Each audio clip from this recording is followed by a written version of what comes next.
What's going on, guys? We are back with another video on the Lightning project. Don't have a name for it, comment your names down below, but this is day 2. We ditched the whole idea of running the new edge harness out the car. I figured today I'm just gonna spend some time and figure out all the little odds and ends, so when Holly gets here, fire it up and go do burnouts.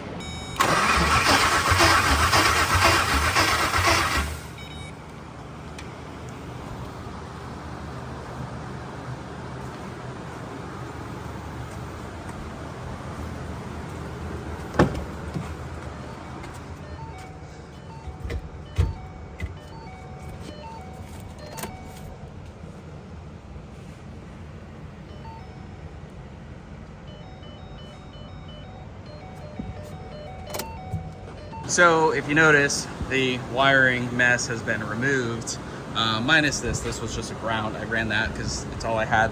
I had leads already done, and that's my power probe. But if you notice, we have a coolant reservoir. And we have a lower radiator hose. We have the feed hose. So we're actually moments away from having a complete coolant system, and then we'll jump into the heat exchanger setup. So what we have here is an OEM 2-valve radiator upper hose. The 5.4 has a little bit bigger inlet outlet, and that hose had an issue because it had a really large radiator inlet. So what we're gonna do is just swap off this 5.4 thermostat, replace it with a 2-valve one, and then we should have a complete cooling system ready to go. Okay, we won't need that where we're going. We don't believe in those.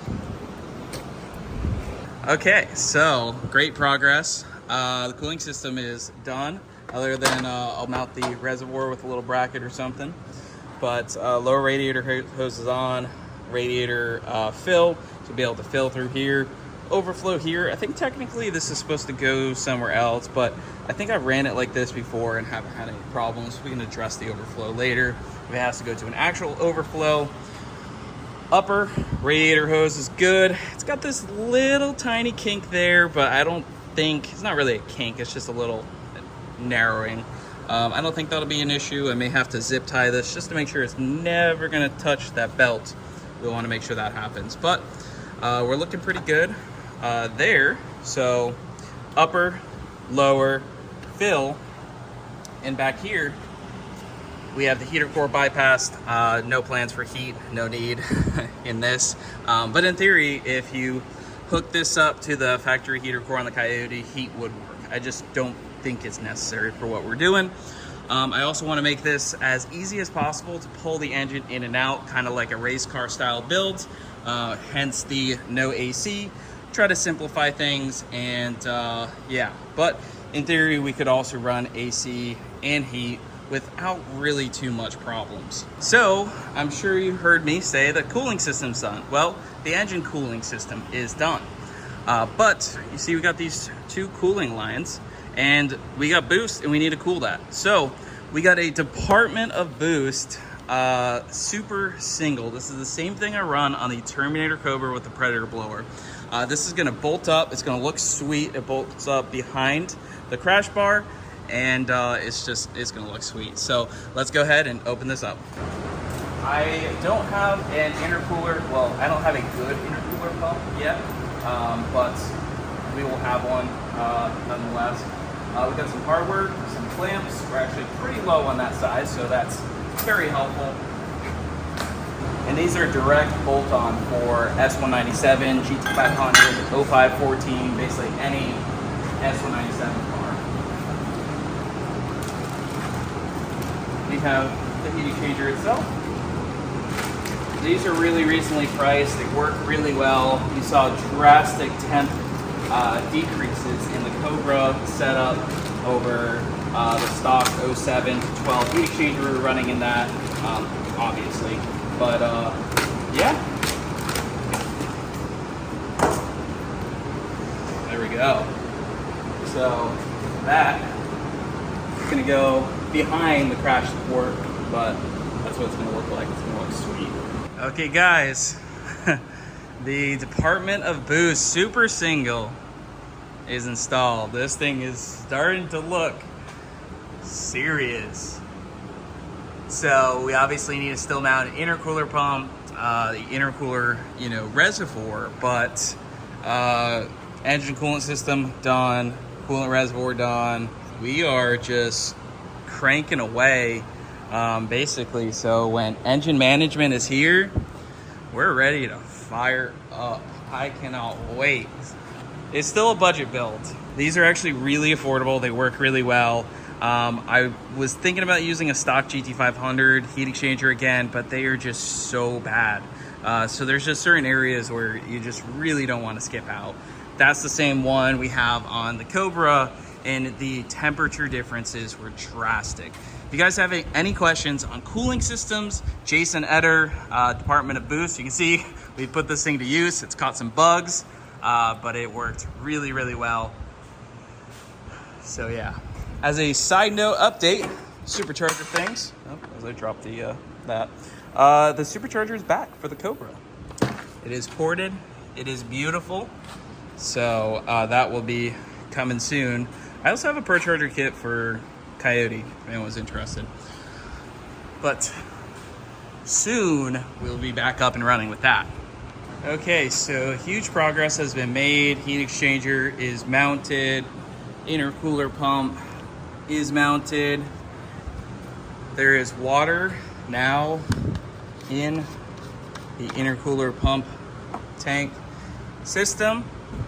So if the only thing I have not wired yet is our trigger, our key-on trigger, but if we go ahead and hold that wire there, should start seeing the water move. So I will need a much better pump. This is just the stock, like Cobra Lightning pump, but you can see that we got some fluid moving. So this is mimicking the routing of a factory 07 to 12 GT500 routing. We're not doing the bypass yet on here.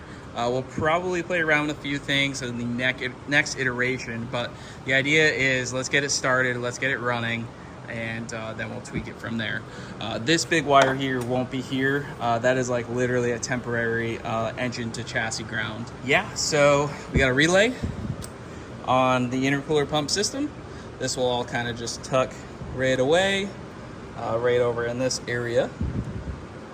But yeah, we're in business. So coolant system is completely done, ready to start, run, idle, all of the above. So I think the next step is going to be to get a hood on this thing, because I'm going to need to put it outside probably until Holly comes in. So for the most part, there's not much else I can do here.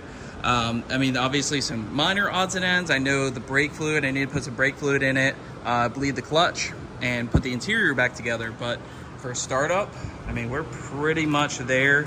I'm waiting on some fuel fittings for the fuel feed and return off the rail, and I think I'm gonna have to get a set of billet rails to do my return fuel system. But I think I can make this work with the factory returnless system, converting to a return. It's kind of complicated.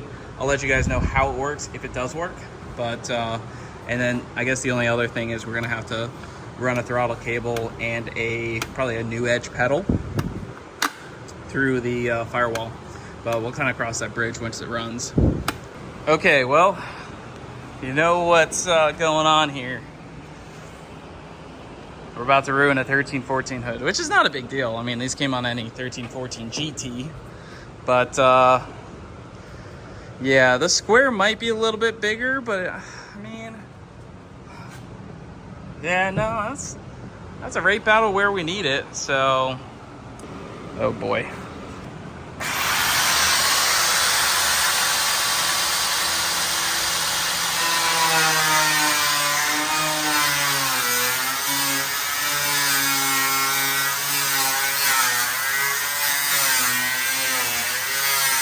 Yeah.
No.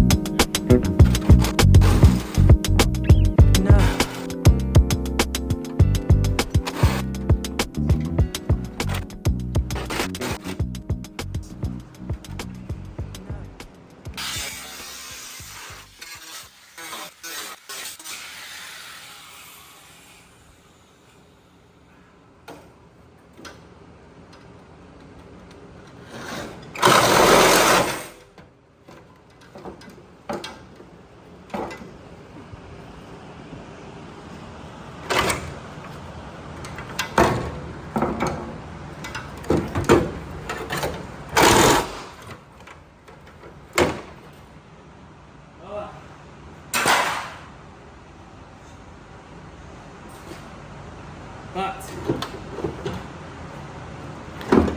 woo!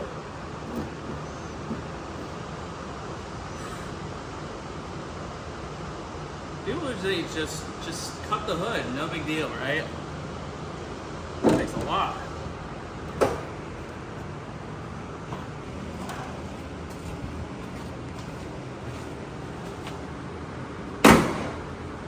Perfect. It's not too bad. If I clean up some edges.